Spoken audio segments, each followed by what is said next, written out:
আমার নবীর চরিত্র ফুলের চাইতেও পবিত্র। আমরা বলি আমার নেতার চরিত্র ফুলের চাইতেও পবিত্র, কাগজের ফুল আছে না নাই? এই কথাগুলো আসলে আমাদের ক্ষেত্রে যায় না, যায় আমার নবীর ক্ষেত্রে। আমার নবীর চরিত্র ফুলের চাইতেও পবিত্র চরিত্রের অধিকারী। এটাকে বলা হয় খুলুকে আযীম। এটারে কি বলে? সবাই বলেন, আরো জোরে বলেন। আহা, নবীর ফলোয়ার, নবীর সুন্দর সুন্দর নামগুলো নিতে চায় না, আওয়াজ করে বলেন খুলুকে আযীম।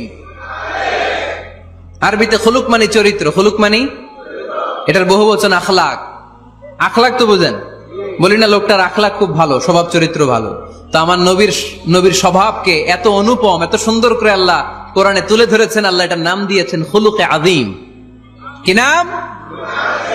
খুলুক তিন ধরনের। কয় ধরনের?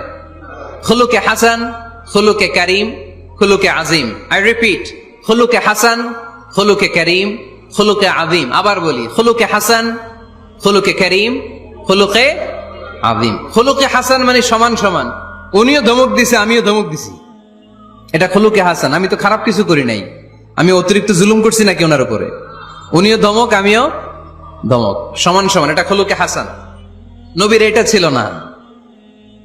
আরেকটা হচ্ছে খুলুকে কারীম, উনি ধমক দিছে আমি ধমক দেই নাই, আমি সহ্য করে নিয়েছি, এটা খুলুকে কারীম। এটা খুলুকে কারীম। নবীর এটাও ছিল না, নবীর ছিল এটা খুলুকে আযীম। উনি ধমক দিছে আমিও ধমক দিছি, না এটা করেন নাই। উনি ধমক দিছে আমি সহ্য করে নিলাম, কিছু বলি নাই, এটাও করেন নাই। উনি ধমক দিছে আমি ওনার জন্য দোয়া করলাম আর ওনারে বুকে টেনে নিলাম,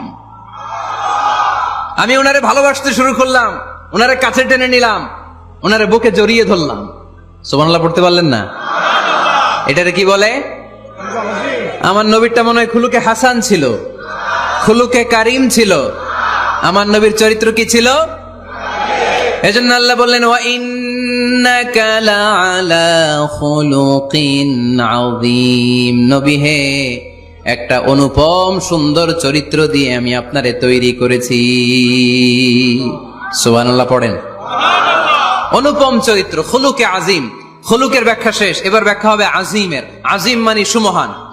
ভুইগরের ভাইরা, আযীম মানে? আওয়াজ করে বলো, আযীম মানে?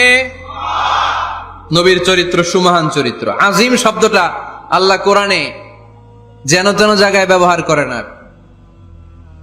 যেটার তাৎপর্য সিগনিফিকেন্স অনেক বড়, অনেক বিশাল, অনেক সুমহান, তখন আল্লাহ ব্যবহার করে আযীম। তখন কি ব্যবহার করে? কিয়ামতের দিন আল্লাহ যে একটা ভূমিকম্প পৃথিবীটারে ধরে যে আল্লাহ একটা ঝাঁকুনি দিবেন, পাহাড়গুলো ভেঙে খান খান হবে, স্যাটেলাইট গুলো ভেঙে টুকরা টুকরা হবে, ওই ভূমিকম্পটা মনে হয় সাধারণ ভূমিকম্প। এই ভূমিকম্পের মতো ভূমিকম্প পৃথিবীবাসী কোনোদিন দেখে নাই। এজন্য ওই ভূমিকম্পের বর্ণনা দিতে যে আল্লাহ কোরআনে বললেন ইন্না জালজালাতাস সাআতি লাশাইউন আযীম। নিশ্চয়ই কিয়ামতের দিনের ভূমিকম্প এটা সাধারণ ভূমিকম্প নয়, এটা সুবিশাল ভয়ঙ্করতম ভূমিকম্প। ঠিক কি না? আমার আল্লাহর সত্তা এটা কি সাধারণ না সুবিশাল? এজন্য আল্লাহ নিজের পরিচয় দিতে যেও ব্যবহার করেছেন আযীম। কি ব্যবহার করেছেন? আয়াতুল কুরসি মুখস্থ আছে না সবার? আছে, আছে। সব শেষে আল্লাহ বললেন ওয়ালা ইয়াউদুহু হিফযুহুমা ওয়া হুয়াল আলিয়্যুল। সবাই বলেন ওয়া হুয়াল আলিয়্যুল। তাহলে আল্লাহ নিজের পরিচয় দিতে যেও বলেছেন আযীম। তাহলে ভূমিকম্পটা বড়, এটা আযীম। কোরআন যেন যেন কিতাব নয়, এটা আযীম। আমার আল্লাহ সাধারণ কোন সত্তা নয়, এটা আযীম। আমার নবীর চরিত্র সাধারণ চরিত্র নয়, এটাও আযীম। চিল্লায় বলো ঠিক কি না? এজন্য আল্লাহ বলেছেন ওয়া ইন্নাকা লাআলা খুলুকিন আযীম। নবী হে, আপনার চরিত্রের কোনো তুলনা হয় না।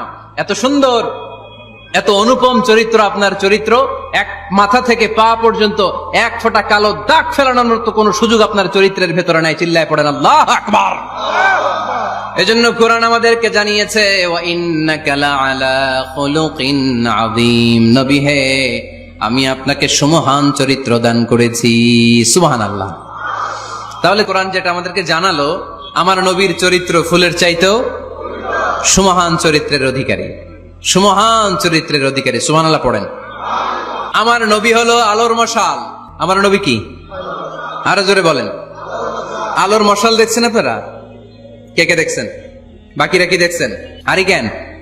একজন কয় হারিকেন, মোমবাতি দেখছেন কে কে দেখি? ও, এটা মোমবাতি জেনারেশন। হ্যাঁ, মোমবাতি দেখেছেন আপনারা, ঠিক আছে। আল্লাহ রাসূল সাল্লাল্লাহু আলাইহি ওয়াসাল্লামকে আল্লাহ আলোর মশালের সাথে তুলনা করেছেন। আল্লাহর নবীকে কোরআনে বলা হয়েছে তিনি আলোকবর্তিকা। তিনি কি? এই বাংলাটা চিনেন না আপনারা? আলোকবর্তিকা, সুন্দর বাংলা বলেন, আলোকবর্তিকা। তিনি আলো, আলোকবর্তিকা, আলোর মশাল। কেন তিনি আলোর মশালের সাথে আল্লাহ তুলনা করলেন? উদাহরণ দিয়ে বুঝাই। কেন নবীকে আলোর বাতি, মোমবাতি, চেরাগ বাতি, প্রদীপের সাথে কেন তুলনা করা হলো একটু বোঝার চেষ্টা করেন। ধরেন আমার কাছে একটা মোমবাতি, এটাকে আমি গ্যাস লাইট দিয়ে জ্বালালাম। আপনাদের সবার হাতে আছে মোমবাতি, কোনো গ্যাস লাইট নাই, জ্বালানোর সুযোগও নেই। এজন্য আপনারা সবাই আপনাদের খালি মোমবাতি গুলো এনে আমার ধরানো মোমবাতি থেকে জ্বালায় নিয়ে যাবেন। আজকে মানুষ কত হইতে পারে সম্ভাব্য? প্যান্ডেলে প্যান্ডেলের বাইরে মিলে 1 লক্ষ হবে? এত হবে না, হবে? আমি তো বাইরের লোকজন দেখতেছি না, ধরলাম 1 লক্ষ। 1 লাখ কত এরকম হবে। আচ্ছা, ধরলাম 50,000। আপনারা 50,000 লোক, 50,000 মোমবাতি, আগুন নাই।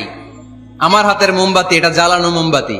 এবার আপনারা সবাই লাইন ধরে আপনাদের আগুন ছাড়া মোমবাতি আমার মোমবাতি থেকে ধরায় ধরায় নিয়ে যাচ্ছেন। এতে আমার মোমবাতির আগুনের কমতি ঘটবে? বোঝে নাই বোধহয়, বই ঘরের ছেলেরা বোঝে নাই। আমার হাতে জ্বলন্ত মোমবাতি, আপনাদের হাতে নিভানো মোমবাতি। 50,000 লোক লাইন দিয়ে, আমি শুনলাম 50,000 লোক আমার মোমবাতি থেকে আগুন ধরাবে, আমি দেব দৌড়। কারণ আমার আলো যদি শেষ হয়ে যায় এরকম মনে করবো নাকি? 50,000 কেন, 1 লক্ষ মোমবাতি নিয়ে এসে যদি আমার ধরানো মোমবাতি থেকে লোকজন আলো নিয়ে আলোকিত হয়, আমার মোমবাতির আলোর কিছু কমতি হবে না। চিল্লায় বলো ঠিক কি না? এজন্য আমার নবীকে আল্লাহ আলোকবর্তিকা বলেছেন। আমার নবীকে আল্লাহ আলোর মশালের সাথে তুলনা করেছেন, জ্বলন্ত প্রদীপের সাথে তুলনা করেছেন। আমার নবী এমন আলো, এমন নূর, আমার নবী এমন প্রদীপ, এই প্রদীপ থেকে সবাই এসে আলো নিয়ে যায়, আলোকিত হয়, কিন্তু আমার নবীর আলোর কোনো ঘাটতি হয় না। সুবহানাল্লাহ। এজন্য আল্লাহ বললেন, ইয়া আইয়ুহান নাবিয়্যু ইন্না আরসালনাকা শাহিদান ওয়া মুবাশশিরান ওয়া নাযীরা وداعيا إلى الله بإذنه وسراجا منيرا سبحان الله سراجا منيرا আমার নবীর পরিচয়, তিনি হচ্ছেন আলোকবর্তিকা। ফররুক আহমেদ একটা কবিতা লিখেছেন, কবিতার নাম সিরাজাম মুনিরা। কি নাম? পড়ছেন আপনারা? এগুলো পড়বেন। তিনি হচ্ছেন আলোকবর্তিকা, তিনি এমন আলো, তার কাছ থেকে সবাই আলো নিলেও তার আলোর কমতি ঘটবে। সুবহানাল্লাহ পড়েন। কোরআন বলে আমার নবী ছিলেন নিষ্পাপ, কোনো পাপ নাই। আমার নবী ছিলেন নিষ্কলুষ, কোনো দাগ নাই। আমার নবী ছিলেন মাসুম, আমার নবীর জীবনে কোনো গুনাহ নাই। আওয়াজ করে বলেন ঠিক কিনা? তারপরেও আমার নবী বিনয়ের কারণে প্রতিদিন 70 বারেরও বেশি আল্লাহর কাছে তওবা করতেন।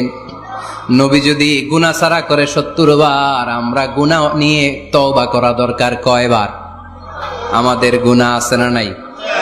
বেশি না কম? পৃথিবী না জানুক আমি তো জানি, আমি কি পাপ করেছি হায়। পৃথিবী না জানুক আমি তো জানি, আমি কি পাপ করেছি হায়। আমার পাপের করলে বিচার, বাঁচার আমার নাই উপায়। দয়াময় প্রভু মাফ করো আমায়, মাফ করো আমায়। পড়েন আমিন। যাদের গুনাহ আছে তারা আওয়াজ করে পড়েন আমিন।